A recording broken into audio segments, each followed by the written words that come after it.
नमस्कार। जय श्री जगन्नाथ। आपण मानकु मो चैनल को अनेक अनेक अभिनंदन। श्री महाप्रसाद अन्न ब्रह्मक दर्शन मात्र कहीं कोटि पुण्य।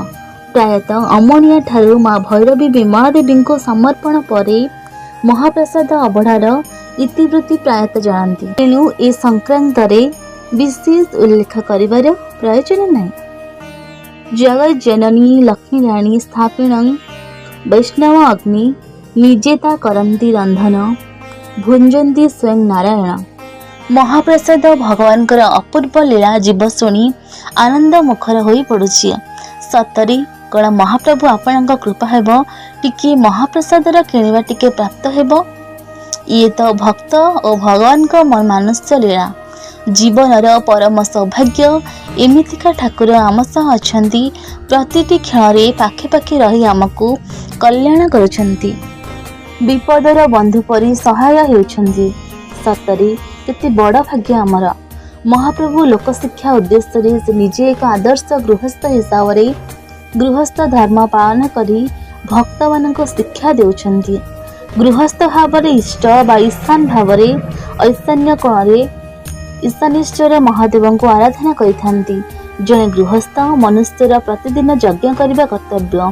ताहा माध्यम महाप्रभु निजे श्री मंदिर कूर्मबेढ़ार अग्निकोण रोषशाला यज्ञ करिथांती।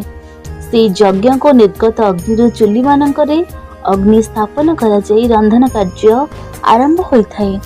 माँ महालक्ष्मी गृहिणी भाव में प्रतिदिन रंधन कार्य करिथांती और महाप्रभु को भोजन परसि थांती। जहाको साक्षात महाप्रभु भोजन करती और से अमृत उच्छिष्ट अन्न ही दिव्य महाप्रसाद। जहाको पाइबा पाई जीव कोटि कोटि जन्मर सार्थकता अनुभव करुछि। शास्त्रीय भित्तिभूमि अनेक धर्मशास्त्र और पुराण श्रीक्षेत्र महाप्रसाद विषय उल्लेख रही। एगुड़िक मध्यरु ब्रह्म वैवर्त पुराण, वायु पुराण, नीलाद्रि महोदय, सुत संहिता और चतुर्वर्ग योगेश्वर ग्रंथगुड़िक अंतर्भुक्त। ब्रह्म वैवर्त पुराण जगन्नाथस्य नैवेद्यं महापातक नाशनम भक्षणात् फलमाप्नोति कपिलाकोटि दानकजम। जगन्नाथंकर नैवेद्य महापातक नाश करे लोके एहाकु भक्षण कले कोटि कपिला गाई दान करिवार फल लाभ करे। ब्रह्म वैवर्त पुराण ब्रजकिशोर साहूଙ୍କ द्वारा अनुवादित। वायु पुराण शुष्क पर्युषितं वाति नीतं वा दूरवेशतः दुर्जनो नापि संपृष्टं सर्वैस्तै बाघनाशनम। जगन्नाथंकर महाप्रसाद सुखी जाइथिले, बासी हो जाइथिले एवं दूरदेश को निया जाउथिले अथवा दुष्ट लोक ताको छुउथिले मध्य तार पवित्रता नष्ट हुए नहीं। ताहा समस्तଙ୍କ पाप नाश करे। वायु पुराण ब्रजकिशोर साहूଙ୍କ द्वारा अनुवादित। चतुर्वर्ग योगेश्वर क्रंदन्ति सर्व पापानि निःशंसन्ति मुहूर्तमो हाहा कृत्या पलायन्ते जगन्नाथस्य भक्षणात्। जगन्नाथଙ୍କ प्रसाद सेवन कले सब पाप कांदी उठन्ति। बारंबार दीर्घश्वास त्याग करती और हाहा करी दूर को पड़ती। चतुर्वर्ग योगेश्वर ब्रजकिशोर साहूଙ୍କ द्वारा अनुवादित। सूतं संहिता यज्ञस्थ पासिं विपेन्द्रा व्रतानि विविधानि च तीर्थार्तन तनैव च कृतानि सुकृतानि च। जगन्नाथ कहउछन्ति, हे विप्र माने जे मोर अन्न भक्षण करे से समस्त यज्ञ तप व्रत तीर्थाटन और पुण्य कर्म मान करिछि बोली मने कराଯାଏ। सूतं संहिता ब्रजकिशोर साहूଙ୍କ द्वारा अनुवादित। नीलाद्रि महोदय अश्वमेध सहस्राद् वै राजस्य शतजयत् तत्र पवास्त भूतं तत्फलं जयते भुवि जत जतद फलमवात्मनि जगन्नाथ भक्षणात्। हे राजा, 1,000 अश्वमेध और 1,000 राजस्व यज्ञ और तत्वस्थित उपवासरू जो फल मिले जगन्नाथ प्रसाद सेवन द्वारा मनुष्य पृथ्वी से फल लाभ करे। नीलाद्रि महोदय आप्तवाक्य सुनी मुखी भोवि चह काकतुंडात् बिडालः भक्ताद् वर्षति यत्नं स्वर्गं परित्यजन् समस्त देव भ्रमन्ति भौम्य पुरुषोत्तम मुख्य। कुकुरीर मुखरू काउर तुंडरू और बिराड़ी मुहरु जे अन्नप्रसाद खसी पड़े ताहा सेवन करने को समस्त देवता माने स्वर्गधाम त्याग करी पुरुषोत्तम नामक तीर्थ क्षेत्र में आसी भ्रमण करिथांती। आप्तवाक्य ब्रजकिशोर सांग द्वारा अनुवादित आयुर्वेदीय भूतिभूमि अभढ़ा प्रसाद। महाप्रभु कहले श्री जगन्नाथ श्रीमंदिर में प्रस्तुत महाप्रभु जगन्नाथ प्रसाद को बुझाई थाए। एहार सेवन मनुष्य को मुक्ति प्रदान करिथाए बोली विश्वास रही। यह मानव शरीर कौनसी क्षति करि न थाए। महाप्रसादर रंधन शैली को दृष्टि देले जानी हुए जे यह संपूर्ण बांफ द्वारा प्रस्तुत होता है। रंधन कार्य व्यवहृत परिवार चोपा छड़ा जाई न थाए। सुपकार माने वैज्ञानिक नीति अनुसरण करी एपरी प्रसाद प्रस्तुत करिथांती। महाप्रभु श्री जगन्नाथ सेवा रे आयुर्वेद किपरि अनुसृत होता है ताहा समस्ते ज्ञात हेबा आवश्यक।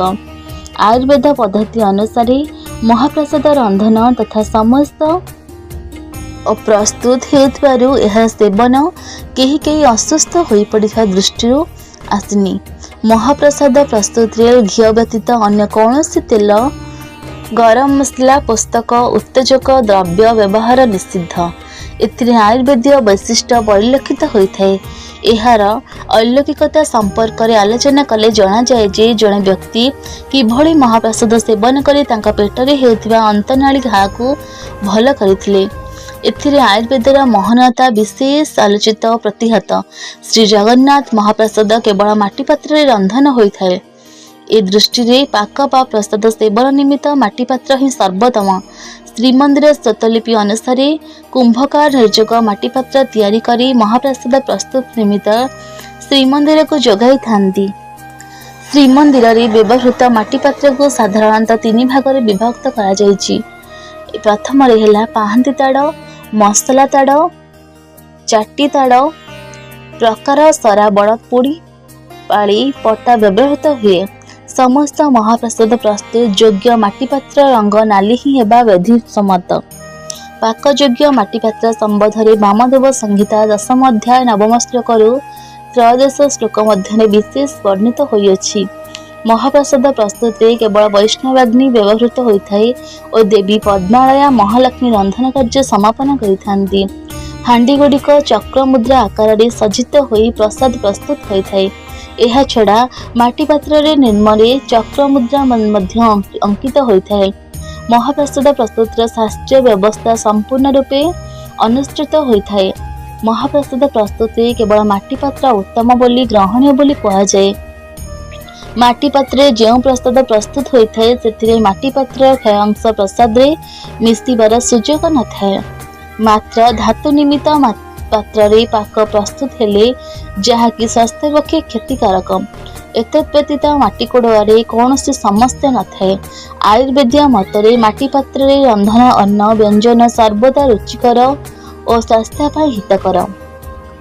माटी पात्रर महनता संपर्क स्कंद पुराण रे विशेष वर्णित। दारुबा वृक्ष श्री जगन्नाथ मूर्ति बा विग्रह निर्मित होता है। तेणु आयुर्वेद वृक्षर महात्म्य पर्याप्त रूपे वर्णित। ए दृष्टि श्री जगन्नाथ सेवा आयुर्वेदर भूमिका अतीव गुरुत्वपूर्ण। महाप्रसाद प्रस्तुत वृक्ष बा काष्ठरू गुरुत्व दि जाइछि। जो काठ को जायन रूपे व्यवहार करा जाइଥାଏ ताहा साधारणतः कंटा क्षीरयुक्त और वज्र सदृश कीटाद्रष्ट हो नथिबा आवश्यक। रोषशाला निमित्त क्यों काठ अधिक उपयुक्त ग्रहणीय ताहा वामदेव संहिता उल्लेख करा जाइछि। महाप्रसाद प्रस्तुत पवित्र तथा विशुद्ध जलर आवश्यकता अतीव गुरुत्वपूर्ण। तेणु श्रीमंदिर रोषशाला निमित्त उत्तर दिगरे गंगा और जमुना नामक 2टी कूଅ रही। यही जल केवल महाप्रसाद रंधन कार्य व्यवहृत होता है। यही जल में कौन रासायनिक त्रुटि न थाए।